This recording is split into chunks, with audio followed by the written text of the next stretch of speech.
오늘부터 저희가 이제 역사서를 보겠습니다. 역사서. 네.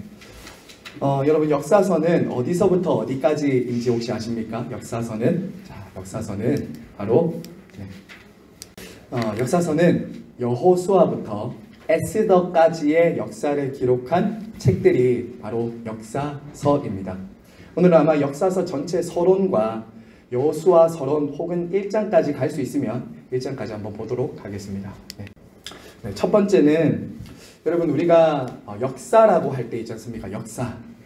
역사라고 할 때는 두 가지 의미의 역사가 있습니다. 이것은 일반 역사학에서도 그렇게 분류를 하는데요. 두 가지 역사가 어떤 역사냐면요. 하나는 사실로서의 역사가 있습니다. 사실로서의 역사. 두 번째는 의미 해석으로서의 역사가 있습니다. 의미 해석, 의미 부여로서의 역사입니다. 역사는 사실로서 실제로 일어난 사건으로서의 역사가 있고요.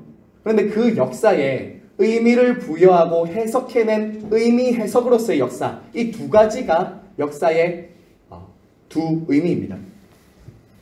여러분 성경은요 모든 역사를 기록한 책은 아닙니다. 그렇죠? 그 시대에 많은 일들이 있었습니다.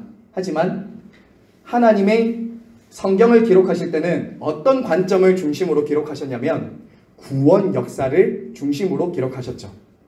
조금 쉬운 예로 든다면 이런 것이죠.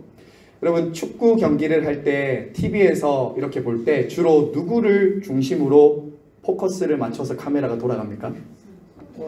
그렇죠. 골 잡은 사람을 중심으로 돌아가잖아요. 주변의 사람들이 여전히 움직이고 있고 뭐 수비수는 수비를 하고 있고 뭐 이렇게 있지만 스포츠 중계를 하는 그 축구 중계하는 사람은 공을 잡은 사람을 중심으로 이렇게 촬영을 하죠. 대부분. 하나님께서 역사를 다양한 방법으로 하나님은 그 시대 속에서 다양한 다른 나라들 안에서도 역사의 흐름들이 있었습니다.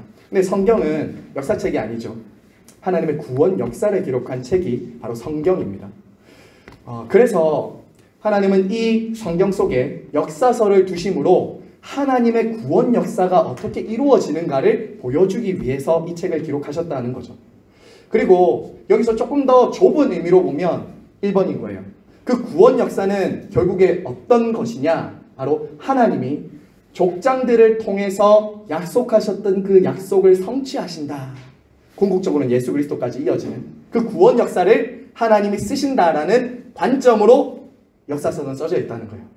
이거를 여러분이 성경을 그냥 읽으시지 마시고 하나님의 역사가 어떻게 약속이 성취되고 있는가, 족장들을 통해서 주셨던 약속이 어떻게 이루어지는가 조금 이따가 자세히 볼 것입니다. 자, 그러면 여러분 역사가 이렇게 하나님의 구원 역사를 중심으로 기술되고 있다는 것은 무엇을 우리에게 가르쳐 주냐면요. 두 가지를 꼭 기억해야 됩니다. 두 가지. 첫 번째는 이것입니다. 역사는 말씀하시고 그 말씀을 이루어 성취하시는 하나님께 달려있다는 거예요. 역사는. 이거 놓치시면 안 됩니다. 결국 역사는 하나님의 주권과 통치하심 아래 있다는 것이죠. 우리가 이제 역사서를 보다 보면 굉장히 강한 나라들이 나옵니다. 가나안, 블레셋, 그리고 바벨론. 엄청난 강대한 나라들이거든요.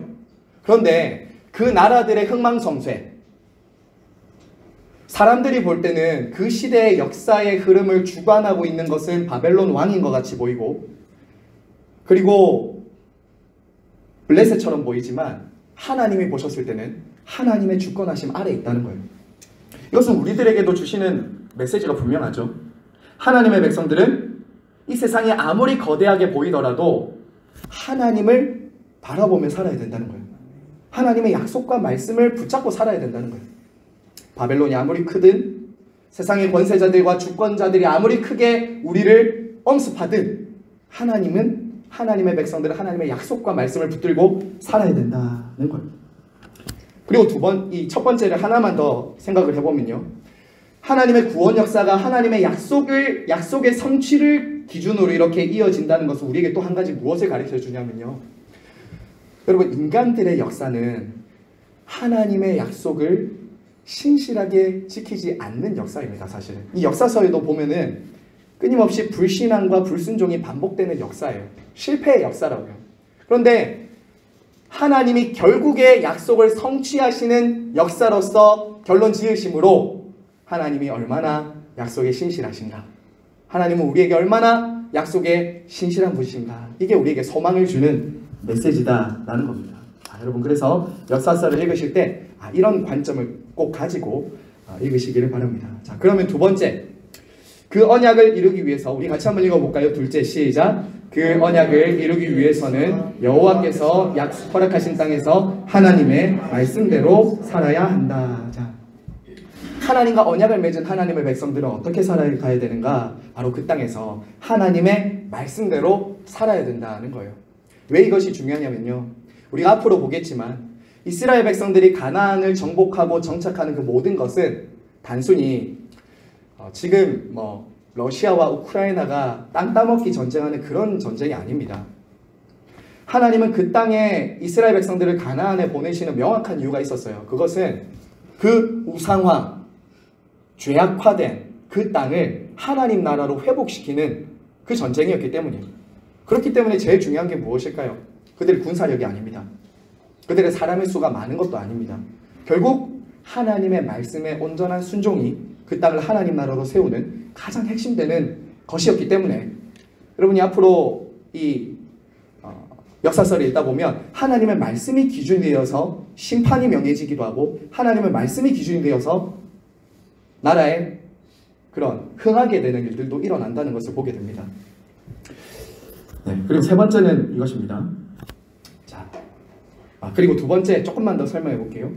말씀드린 것처럼 역사서는 이스라엘 백성들이 그 하나님의 말씀대로 살지 못하는 것을 보여주면서 동시에 누구를 마지막으로 가리키냐면요, 이스라엘 백성들이 그렇게 하나님의 말씀에 온전히 순종하지 못하고 실패하는 그 역사를 끝에는 무엇을 가리키냐면, 하나님의 말씀에 온전히 순종했던 참 이스라엘이신 예수 그리스도를 끊임없이 계속 가리키게 만듭니다. 끊임없이요. 그래서 실패와 반역의 역사를 새 역사로 만드시는 한 분을 끊임없이 바라보게 한다는 거죠. 그래서 말라기 선지자 이후에 오실 예수 그리스도를 바라보게 한다는 것이죠. 자, 세 번째입니다. 세 번째는, 자, 우리 한번 같이 읽을까요? 시작. 역사서를 해석하는 기준은 모세오경입니다. 자, 역사서는 말씀드린 것처럼 의미 부여와 의미 해석의 역사라고 말씀드렸습니다. 의미 부여와 의미 해석. 자, 그러면 하나님께서 역사를 해석하실 때, 하나님께서 이스라엘 백성들의 역사에 의미를 부여하실 때는 그 의미는 어디에서 나오느냐면 바로 모세오경, 하나님이 앞서 주셨던 창세기부터 신명기까지의 그 말씀을 통해서 이스라엘 백성들이 얼마나 신실한가, 신실하지 않은가를 통해서 축복과 저주가 나누어진다고요. 그 신명기에 우리가 마지막에 묵상했던 거 기억나십니까? 에발산과 그리심산, 축복을 선언하고 저주를 선언하잖아요. 율법을 읽고 나서. 이것이 역사서를 해석하는 기준이 된다고요. 나중에 보시면 거기서 복과 저주를 선포한 그대로 하나님의 백성들이 순종하면 복을 주십니다. 실제로 그 땅에서. 그런데 그 말씀에 신실하지 못하면 어떻게 되냐? 그 땅에서 쫓겨나고 망하고 저주를 받게 되는 것이죠. 이것을 우리가 제일 잘 볼 수 있는 곳이, 아마 여러분도 읽어보셨겠지만 열왕기서 보시면 왕들을 평가하는 기준이 그 왕들이 얼마나 전쟁을 잘했냐가 아닙니다. 그 왕들이 얼마나 대단했냐가 아니에요. 여호와의 율법에 신실했냐 신실하지 않았냐, 이게 기준이 된다고요. 근데 저와 여러분의 삶의 인생도 하나님이 그렇게 기억하신다는 거죠. 하나님의 백성들의 역사는 무엇으로 하나님이 기억하시고 하나님이 평가하시는가? 율법에 대한, 하나님의 말씀에 대한 얼마나 신실하게 지켰는가. 모세오경, 이 기준으로 우리를 평가하시고 판단하신다는 것이죠. 자, 넷째로 같이 읽을까요? 시작. 하나님께서 구원과 은혜, 인내 역사를 이끄신다. 자, 이것은 앞서 보았던 것과 비슷한 맥락입니다. 이스라엘 백성들은 실패하고 반역하고 불순종하는 역사지만 하나님은 그런 이스라엘을 끝까지 구원하시고 은혜를 주시고 인내로 역사를 끌어가신다는 거예요. 그 신락 같은 희망을 끝까지 하나님은 언약을 놓치지 않고 끝까지 데리고 가신다는 거예요. 이만하면 이스라엘 백성들 좀 멸망돼야 될 것 같은데, 실제로 멸망을 하잖아요. 722년 586년에 멸망해요, 북이스라엘과 남유다는. 근데 거기서 포로 생활하는 중에도 하나님은 자기 백성들, 남은 자들을 통해서 역사를 이끌어가세요. 계속. 하나님은 포기하지 않는다는 거예요. 하나님 역사를 주관하고 인도하고 계신다는 것이죠. 자, 마지막 다섯 번째가 하나 더 있습니다. 네, 이것은 이것입니다. 같이 한번 읽을까요? 시작. 하나님의 은혜를 기억하고 기대하라. 이것은 제가 이번에 역사서를 쭉 묵상하다가 마음에 이렇게 와닿은 한 문장이었어요. 역사서가 여호수아부터 에스더까지라고 말씀드렸는데요. 여러분, 우리가 우리나라 역사를 배우는 이유가 뭡니까? 우리가 우리나라 역사를 배우잖아요. 그 이유는 과거의 선배들의 실패를 우리가 반면교사 삼고 그들이 잘한 업적은 우리가 잘 계승하는 게 역사의 의미잖아요. 예를 들어서 우리나라가 일제로부터 침략당해서 주권을 빼앗겼던 그 역사, 가슴 아픈 역사지 않습니까? 근데 그걸 기억해야 되잖아요. 왜냐면 그래야 우리가 국력을 가지고 다시는 나라를 빼앗기지 않으리라는 그런 역사를 통해 배울 수 있잖아요. 혹은 동족 상잔의 비극, 6.25 전쟁 같은 것, 우리는 그 역사를 역사책을 통해서 배웁니다. 왜냐하면 그 역사는 민족에게 너무나도 비극적인 역사였지만 다시는 그런 비극이 이 나라에 일어나면 안 되기 때문에 우리가 역사를 배우잖아요. 역사서에 나오는 이 지금 여호수아부터 에스더까지의 이 역사는요, 사실은 다양한 수신자들에게 보내졌던 역사서입니다. 그러니까 지금은 우리는 한 권으로 봤잖아요, 이것을. 근데 그 당시는 가나안 정착기에 있었던 이스라엘 백성들에게, 때로는 포로기에 있었던 이스라엘 백성들에게, 귀환한 이스라엘 백성들에게, 이런 사람들에게 하나님이 역사서를 주셨다고요.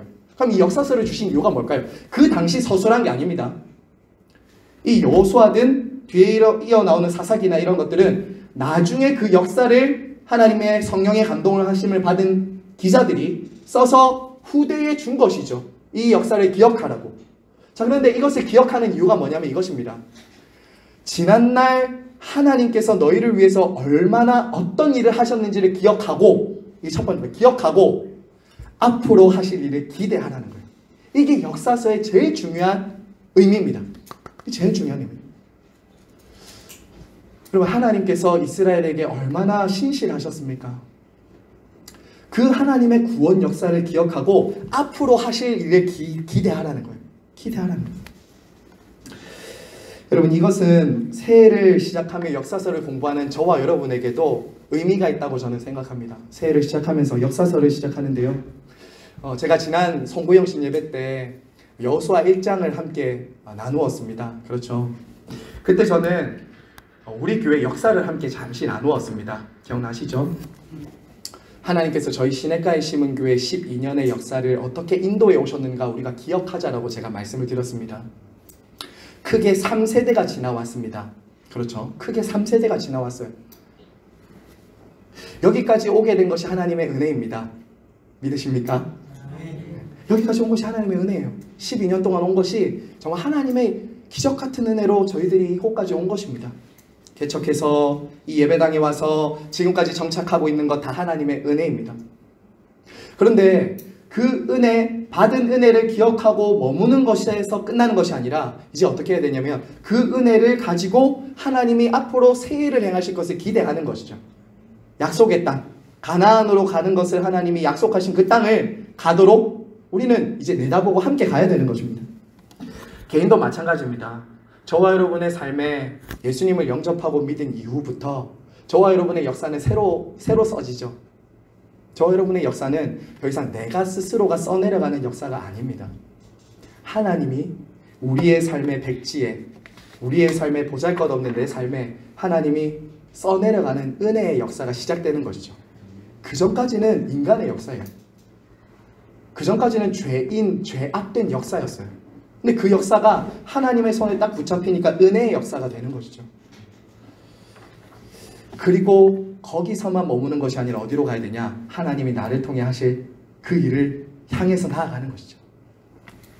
어떤 분들은 과거를 기억하실 때 자꾸 상처를 많이 기억하시는 것 같아요. 내가 불행했던 기억, 내가 아팠던 힘들었던 일들, 막 그렇게 비관적으로 기억을 색칠하시는 분들이 많은 것 같아요. 여러분, 기억은요, 내가 어떻게 색칠하느냐에 따라 정말 달라지거든요. 굉장히 비관적이고 불안하고 상처받았던 그 사건들이 내 삶에 있을 수 있습니다. 하지만 거기서 은혜로 한번 색칠해 보세요. 하나님이 그때도 나에게 이런 은혜를 주셨구나. 이렇게 색칠하는 사람은 미래를 기대할 수 있어요. 근데 자꾸 과거에 상처와 아픔과 까만 걸로 계속 색칠하는 사람은 미래를 내다볼 수가 없어요. 미래는 내다볼 수가 없어요. 하나님은 믿음의 눈으로 저와 여러분의 역사를 새롭게 써내려가길 원하신다는 거예요. 그래서 저는 오늘 이 5가지를 역사서의 큰 맥락입니다. 그래서 여러분이 아마 여호수아부터 쭉 읽다 보면 이런 것들을 한번 곰곰이 생각하면서 묵상하시다 보면 하나님 중심적으로 성경을 읽는데 도움이 되실 것 같습니다. 네, 그러면 우리 이제 여호수아로 넘어가겠습니다. 자, 여호수아 한번 볼까요? 여러분, 여호수아는 연대기로 따지면 이제 가나안에 입성할 때부터 그리고 정착하고 정복하고 정착해서 여호수아가 죽는 데까지가 이제 여호수아의 전체의 역사입니다. 자, 그러면 첫 번째 보겠습니다. 여러분, 아까 1번이 뭐였냐면요, 여호수아 역사서의 제일 중요한 것은 족장들에게 하신 하나님의 약속이 성취되는 역사라는 거예요. 이게 참 중요합니다. 그냥 역사가 아니라 하나님이 그 옛날 아브라함에게 주셨던, 야곱에게 주셨던, 이삭에게 주셨던 약속을 어떻게 이루시는가. 여러분, 창세기 17장 8절 한번 보세요. 내가 너와 내 후손에게 가나안 온 땅을 주어 영원한 기업이 되게 하고. 이게 그 옛날이에요. 지금 여호수아는 수천 년 전에 아브라함의 약속을 지금 성취하기 위해서 지금 온 거예요. 근데 여러분 아시죠? 예수님의 이름이 히브리어로는 여호수아죠. 여호수아, 예슈아. 이게 여호수아거든요. 모세에 이어서 여호수아를 통해서 약속의 땅이 주어졌던 것처럼 예수 그리스도를 통해서 성도들과 교회가 구원받고 약속의 땅으로 들어가게 된 거죠. 자, 그러면 이제 이 약속을, 족장들에게 하셨던 약속을 이제 하나님은 어떻게 이루시는가 우리는 이제 보게 되는 거죠. 그리고 족장들을 통해서 하나님이 주셨던 그 약속은 궁극적으로 무엇을 주는 거냐면요, 안식입니다. 안식. 여러분, 핵심되는 단어가 안식이에요. 이 여호수아서를 보다 보면 그동안 여러분 이스라엘 백성들 한번 생각해 보세요. 광야를 다녔습니다. 광야 40년이었다고요. 안식이 있었을까요? 안식이 없습니다. 맨날 돌아야 돼요. 맨날 만나 메추라기 먹어야 되고, 그 떼양볕이 내리쬐는 곳, 그리고 밤에는 추운 그 광야를 계속 다녔다고요. 안식이 없었어요. 매일 옮겨 다녀야 했어요. 근데 이제 가나안에 가면 드디어 안식이 주어지는 거예요. 안식이. 이스라엘 백성들이 얼마나 좋았을까요? 정착하게 됐다고요. 이제 이사를 다녀보신 분들, 많이 다녀보신 분들 아시겠지만 저도 이사를 예전에 참 많이 다녔거든요. 저희 부친께서 부산에 계시다가 이제 양산에 개척하시면서 들어가셨거든요. 근데 처음에는 부친이 사업을 하시고 또 어머니도 학원을 하셔서 그걸 정리하고 들어가면서 집이 있었습니다. 집이 있었거든요, 처음에는. 근데 점점 개척교회가 아시다시피 어렵잖아요. 어려우니까 점점 집이 작아지기 시작하더라고요. 처음에는 우리 집이 있었는데 그 다음에 전세로 가고 월세로 가고 점점 집이 작아지고 나중에 이사를 막 하게 되더라고요.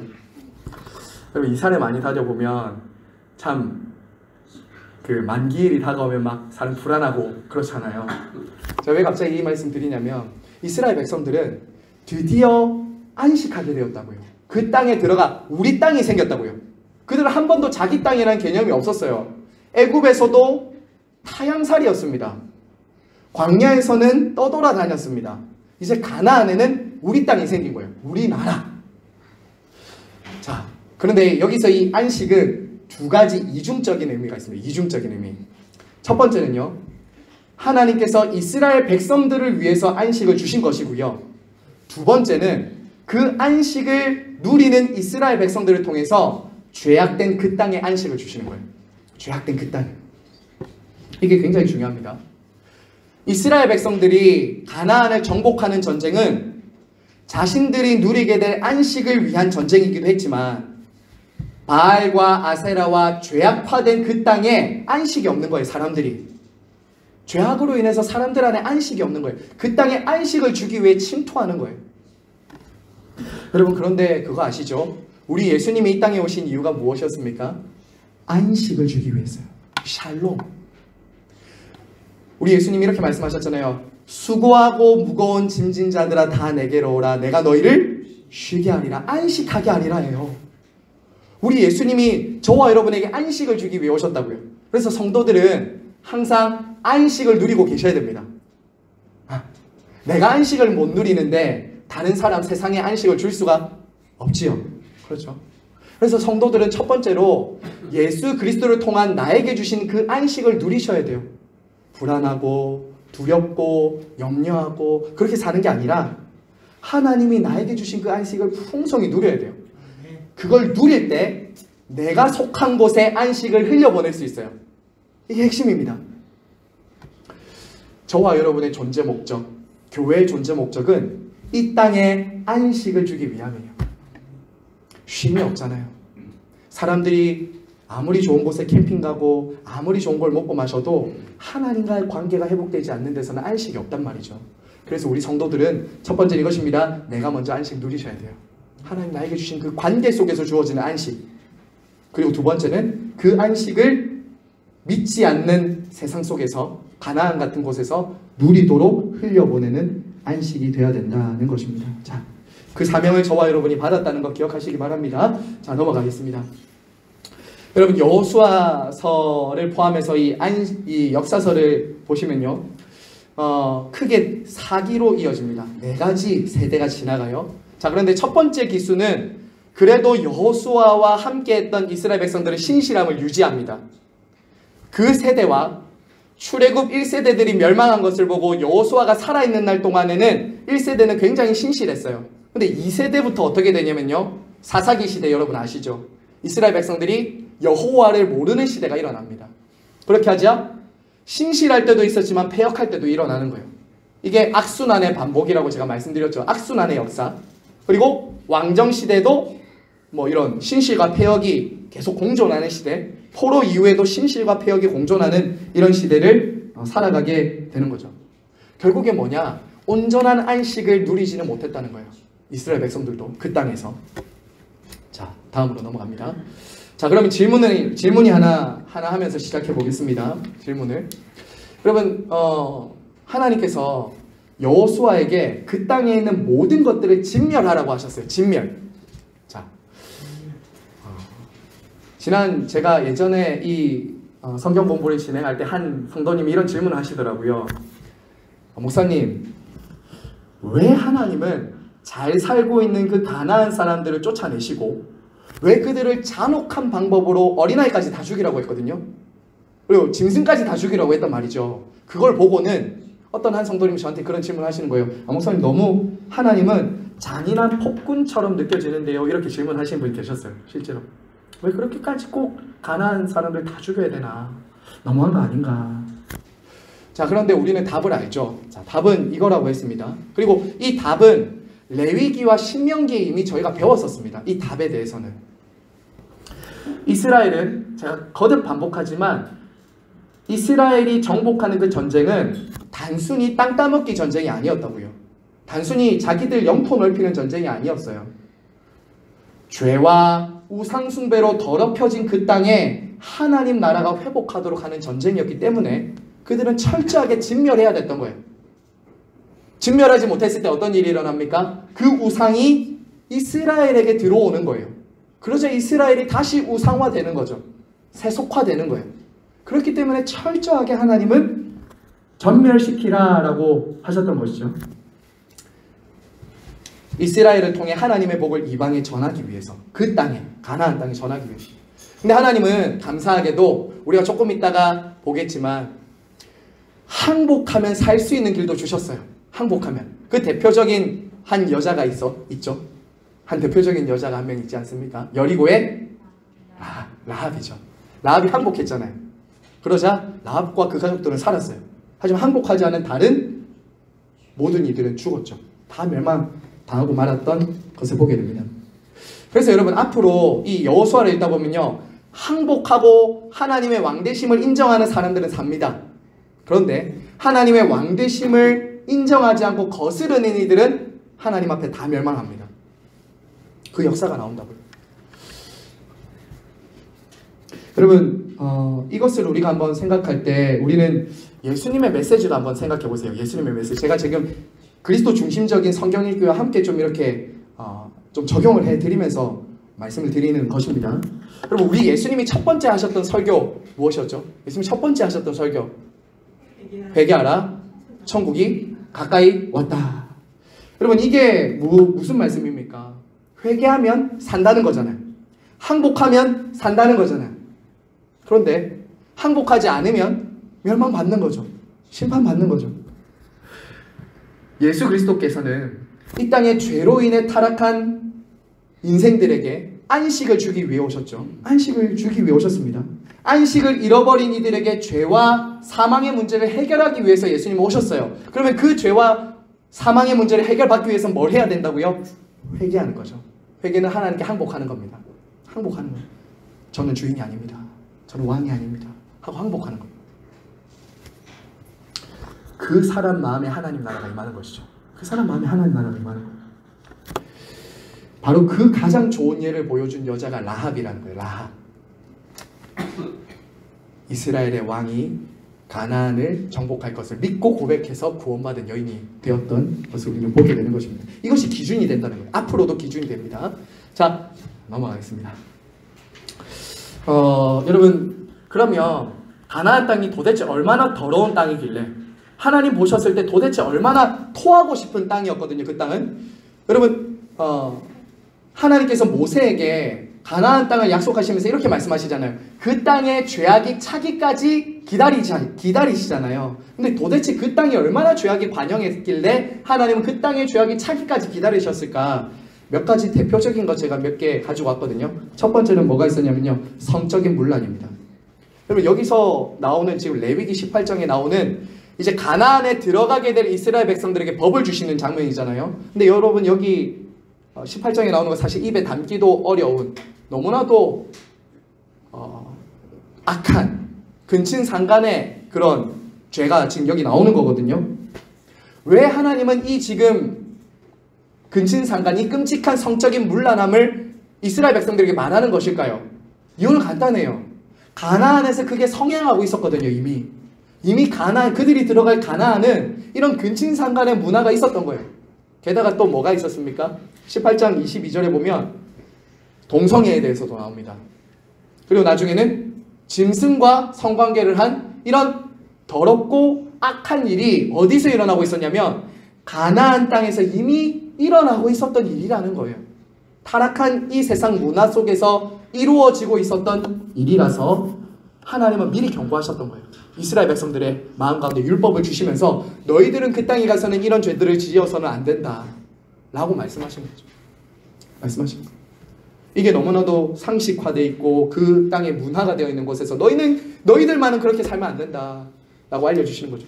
또 어떤 일이 있었습니까? 그 땅에 몰렉 제사가 있었어요. 그럼 몰렉 제사의 핵심은 이것입니다. 자식을 바치는 거예요. 자식을. 부모가 제일 아끼는 게 자식이잖아요. 근데 자식을 나를 위해서, 신의 마음을 만족하기 위해서 자식을 바치는 거예요.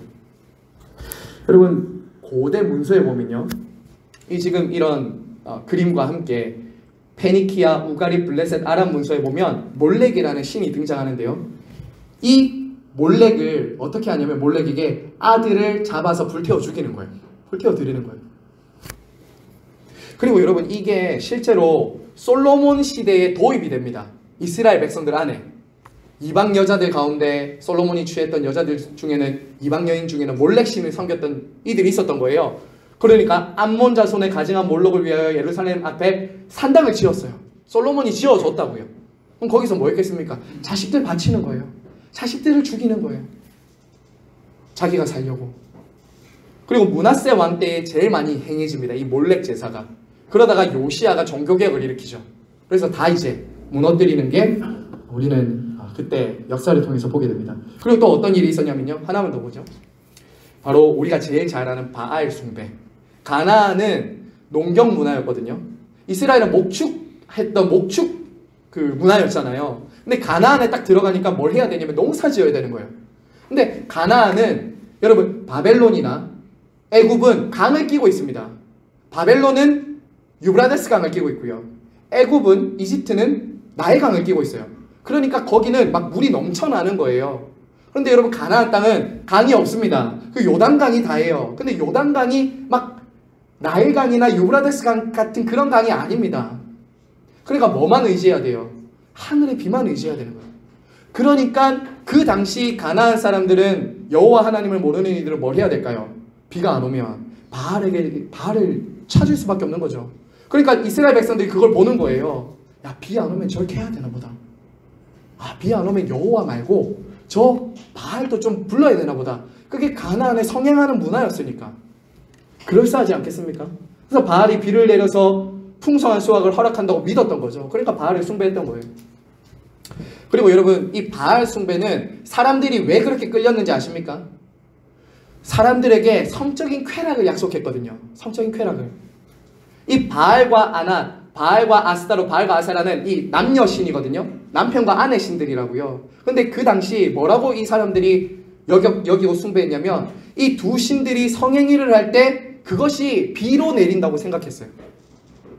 그러니까 이 신들을 자극하려면 뭘 해야 될까요?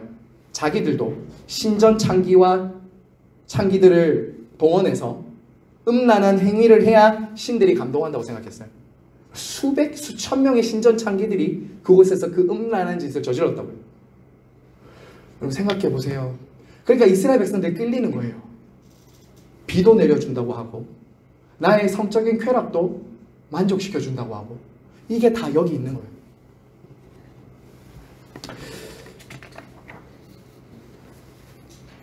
자, 여기서 중요한 건 이거죠.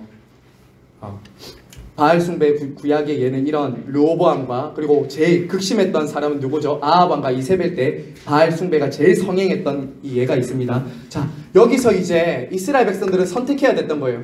여러분 엘리야가 뭐라고 했는지 기억나시죠? 바알과 아세라 선지자 850명과 이 엘리야가 딱 섰을 때 이렇게 하잖아요. 둘 사이에서 머뭇머뭇거리지 마라. 언제까지 둘 사이에서 머뭇머뭇거리면서 하나님 한 발, 바알 한 발 이렇게 살 것이냐라고 도전하잖아요. 이스라엘 백성들이 그렇게 살았던 거예요. 교회에서 신앙생활을 합니다. 제사를 안 지냈던 것이 아니에요. 하나님을 섬긴다라고 말은 합니다. 그런데 실제로 농사 지을 때 가서 그들이 하는 모습을 보면 뭘 믿고 있어요? 바알을 또 믿고 있는 거예요. 실제로 살아가는 삶의 방식이나 그들의 가치관이나 행동을 결정하는 것은 말씀이 아니라 바알과 아세라를 믿는 그 가나안 사람들의 모습을 닮아가고 있었던 거죠. 그래서 선택해야 됐어요. 그래서 선택해야 됐다고요. 맨 밑에 보세요. 인간적인 수단과 방법으로는 불가능한 그 땅에서 하나님을 의지할 것인가 바알을 의지할 것인가, 이 두 기로 앞에 서 있었던 거예요. 이스라엘 백성들은. 여러분 이것을 우리에게도 한번 적용해 보세요. 예수님을 믿고 구원받았습니다. 저와 여러분은. 근데 신앙생활은 딱 이 예배당 안에서만 머무르는 신앙일 뿐, 실제로 세상에 나가서 내가 돈을 벌고 내가 공부하고 내가 취업하고 내가 살아가는 그 삶의 방식에 있어서는 말씀과 믿음의 원리가 작동하지 않고 세상 사람들이 성공하고 세상 사람들이 잘 된다고 말하는 그 가치관에 휩쓸려서 살아가는 거예요. 그게 바로 이거였다고요. 왜요? 살아남아야 되니까. 살아남아야 되니까. 살고 싶으니까. 나도 좀 잘 살고 싶으니까 그 땅에서. 근데 그게 성공의 기준이 아니었다고요. 이스라엘 백성들에게는. 우리가 지난주에 봤던 복 있는 사람의 길이 꼭 이 세상의 모든 성공과 번영을 약속받는 그 길은 아니라고요. 목표가 박혀야 돼요. 목표가 수정돼야 돼요. 거룩이에요. 그리고 하나님과의 친밀함이에요. 말씀의 순종함이 성공이라는 것을 딱 붙들고 사는 것이 아실레이라고 말씀드렸잖아요. 그거예요. 일방적으로 하나님의 백성들에게 저 가나안 땅이 주어지는 것은 바라크라고 할 수 있겠죠. 근데 그 땅에서 분투하면서 그 땅을 차지하고 정복하는 그 복은 이스라엘 백성들이 순종을 통해서, 정말 말씀에 분투하는 순종을 통해서 주어질 수 있는 복이었다고요. 그래서 우리가 만약에 오늘도 우리가 말씀을 배우고 우리가 주일마다 신앙생활하고 하나님의 말씀 배우지만 실제 살아가는 내 삶의 방식이 가나안과 별로 다르지 않다면 우리는 예배드리면서도 우상숭배할 수 있는 겁니다. 예배드리면서도 우상숭배할 수 있는 겁니다. 실제로 내가 섬기는 것은 하나님이 아닌 거죠. 우린 그것을 돌아봐야 하는 것입니다. 우리 구조만 보고 마무리할게요. 여호수아 9조입니다. 여러분 여호수아 9조는 크게 네 가지로 나눌 수 있습니다. 네 가지로 나눌 수 있는데요. 여러분 여기서 이 네 가지 단어가 핵심입니다. 여호수아를 읽을 때 이 단어가 제일 많이 나옵니다. 건너라, 취하라, 나누라, 섬기라예요.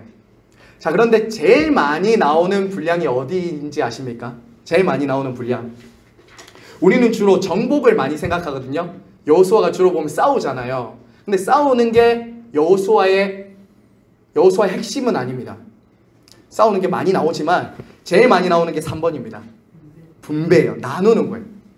하나님이 정복하고 정착하게 하신 그곳에서 이스라엘 백성들이 안식을 누리기 위해서 그 땅을 나누는 거. 이게 여호수아의 핵심이에요. 여호수아의 핵심이에요. 제일 많이 할애되고 있습니다. 나중에 보시면 알겠지만 12장까지만 전쟁이 있고요. 그 다음부터는 이제 분배한다고.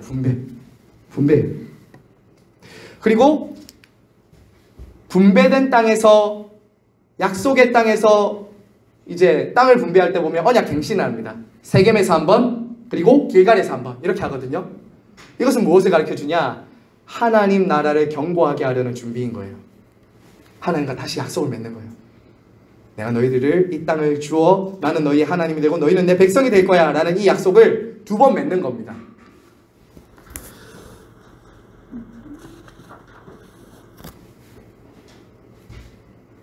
자, 여러분, 여기서 우리가 한번 생각해 볼 것은요, 그것입니다. 이 여호수아를 통해서 그 땅을 정복하게 하시는 주도권은 하나님께 있다는 거예요. 하나님께. 여러분, 이스라엘과 여호수아의 정복 전쟁의 주도권은 그들에게 있는 것이 아니라 하나님께 있었습니다. 왜 이게 제가 한 번 더 강조하냐면요, 정복 전쟁에서도 하나님이 앞서 싸우시고 그들에게 승리를 주시지만 분배에 있어서도요, 하나님이 딱 정하신 대로 분배를 해야 됐습니다. 그러면 이런 사람들이 있을 수 있잖아요. 아니, 내가 열심히 싸웠어요. 내가 저 지파보다 우리 지파가 더 많은 공로가 있는 것 같아요. 그러면 하나님 우리에게 좀 많은 땅 주시죠 라고 할 수 있잖아요. 근데 그렇게 할 수가 없는 거예요.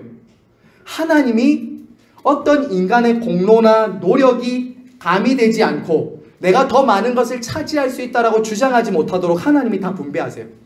하나님은 거기에 대해서 이스라엘은 일방적으로 선물로 받는 거예요. 그 땅을.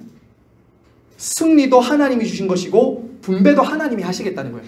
전적인 하나님의 은혜가 작동하는 땅이 가나안이라는 거예요. 여러분, 세상의 논리는 어떻습니까?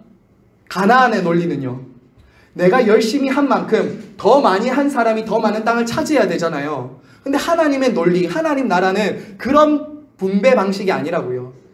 적은 자나 많이 한 자나 상관없이 하나님이 각각 분량에 따라서 주는 것, 이게 하나님 나라의 원리라는 것을 분배를 통해서 가르쳐 주세요. 나중에 분배를 보시면 안다고요. 그러니 누구만 섬겨야 되냐면 하나님만 섬겨야 돼요. 하나님만 섬겨야 돼요. 네. 여러분, 여기 가나안 입성의 주요 목적은 제가 거기 빈칸으로 두었는데 한번 이렇게 달아보십시오. 하나님을 예배할 터전을 마련하는 것, 이렇게 적으세요. 하나님을 예배하는 터전을 마련하는 것, 이렇게 적으세요. 네. 땅은 무엇인가? 하나님을 예배할 터전을 마련하는 것이에요. 여러분, 가나안은 하나님을 예배하는 땅이 아니었죠. 여호와 하나님을 모르는 땅이었고 하나님을 믿지 않는 땅이었습니다. 그러면 가나안에 입성해서 이스라엘 백성들이 해야 될 것은 무엇이냐면 그 땅을 정복해서 제일 먼저 예배가 없는 곳에 예배를 하도록 하는 거예요. 예배가 없는 곳에 예배를 하게 하는 것. 이게 이스라엘 백성들과 저와 여러분의 삶의 목적입니다. 교회의 존재 목적이에요.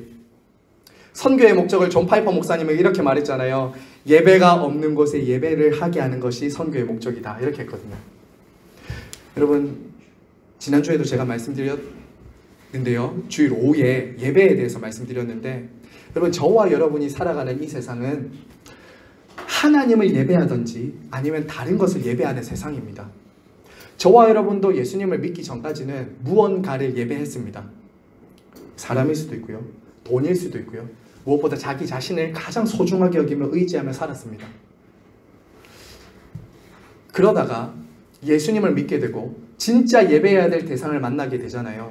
그러면 우리의 삶에 무엇이 일어나냐면 내 삶의 영역들마다 하나님을 예배해야 되는 예배가 이루어지기 시작한다고요. 돈을 버는 것, 돈을 소비하는 것에서도 하나님을 예배하는 거예요. 예배는 이 예배당 안에서만 하는 것이 아니라 우리가 살아가는 모든 가정에서, 직장에서, 소비 생활에서 의식주에서 나를 통해서 누가 높아지고 드러나는가가 예배라고요. 그전에는 누구를 예배했죠 우리가? 무엇을 위해 돈을 썼죠? 무엇을 위해 돈을 벌었죠? 무엇을 위해서 집을 살았죠? 무엇을 위해서 우리가 이 땅을 살아갔죠? 나였어요. 나를 예배했다고요. 내가 제일 소중해요. 그러니까 나를 공격하면은 참지 못하는 것이죠. 근데 이제 이스라엘 백성들과 하나님의 백성들은 달라진 게 있어요. 그게 뭐냐면 내가 아니라 하나님의 이름이 거룩함이 떨어지는 것에 대해서 참지 못하는 것이죠. 하나님을 예배하지 않는 사람을 보면 못 견디는 거죠. 그래서 전도하는 거죠. 하나님을 예배하지 않는 사람들을 볼 때마다 내 안에 막 너무 큰 부담이 생기는 거죠. 그게 예배라고요. 저와 여러분에게 하나님이 각자의 삶의 영역들을 주셨습니다. 가정, 직장, 물질, 시간, 건강, 생명, 그 모든 것에 제일 가나안 입성, 우리가 하나님의 구원받아 하나님의 백성이 된 제일 중요한 목적은 예배입니다. 그래서 예배. 저와 여러분의 삶을 통해서 하나님만 높임 받는 것. 이거예요. 그걸 위해서 이스라엘을 구원하셨고 저와 여러분을 구원하십니다. 그 하나의 초점을 잃으시면 안 돼요. 자주 우리는 자기에게로 많이 돌아갑니다. 근데 그걸 끊임없이 내가 돈을 쓰는 것 하나에도, 내가 누군가를 만날 때에도 항상 하나님을 염두하고 살아가면 그게 예배죠. 나를 중심에 두거나 다른 것을 중심에 두면 그 우상숭배가 되는 거예요. 우상숭배. 그때부터는. 오늘은 여기까지 하면서 마무리하도록 하겠습니다. 다음 주부터 이제 1장부터 보게 될 텐데요. 자, 우리가 이제 쭉 마무리하면서 하나 기억할 것은 이것이죠. 역사서는 다시 말씀드리지만 하나님의 구원을 기억하라는 것입니다. 저와 여러분에게 베푸신 하나님의 은혜를 기억하라. 그리고 하나님을 기대하라. 새해를 시작하시면서 여러분 역사서를 우리가 함께 묵상하는 것은 하나님의 은혜를 기억하고 새해를 기대하도록 하는 하나님의 저는 은혜라고 생각합니다. 그리고 동시에 저는 말씀을 묵상하다가 두 가지 저에게 적용점을 가지고 마무리했는데요. 한 해 동안 저와 여러분이 정복해야 될 가나안은 어딜까요? 각자에게 있으실 거예요. 잘 참 정복이 안 되는 그 어떤 영역들이 있을 수 있습니다. 참 이 영역만큼은 작년에 참 열심히 한번 해봤는데도 말씀대로 여간 순종해 보려고 부단히 노력했는데도 잘 정복이 안 되는 땅들이 있을 수 있어요. 내 마음에도 있을 수 있고요. 하나님의 나라가 여간해서 자꾸 여기 안 이루어져요. 우리 자녀들일 수도 있습니다. 우리 직장일 수도 있어요. 여러 가지 여러 부분에서 우리 안에 끊임없이 정복해야 될 땅이 있다고요. 저와 여러분에게 2025년 하나님이 정복하라고 가라고 하신 그 땅은 어딜까요? 여러분 한번 생각해 보세요. 그걸 보고 기도하시기 바랍니다. 그리고 마지막 제가 이걸 가지고 묵상하면서 마무리했던 것은 이것이죠. 우리가 싸우는 전쟁이 아니라 그분이 함께 하시며 앞서 싸우시는 전쟁이라는 거예요. 그 전쟁은 우리의 전쟁이 아니에요. 그분이 하실 겁니다. 그래서 이런 말 있잖아요. 행복과 성공을 잡으려고 가면은 그 행복과 성공은 절대 잡지 못합니다. 하지만 하나님과의 친밀함, 말씀에 대한 순종을 딱 목표에 두고 살아가면 행복과 성공은 따라옵니다. 그거예요. 여호수아서를 보면 이기려고 달려들고 하나님 앞에 자기들의 힘을 주장하면서 싸울 때는 져요. 근데 목표를 성공과 행복에 두지 않고 하나님과의 친밀함에 두고 하나님께 순종을 딱 선택하면 따라오더라고요. 따라옵니다. 그게 하나님 백성들의 승리의 방식이고 공식이라는 것 우리가 잊지 마시고 2025년 정말 그런 은혜를 누리시기를 간절히 바라고 소망합니다.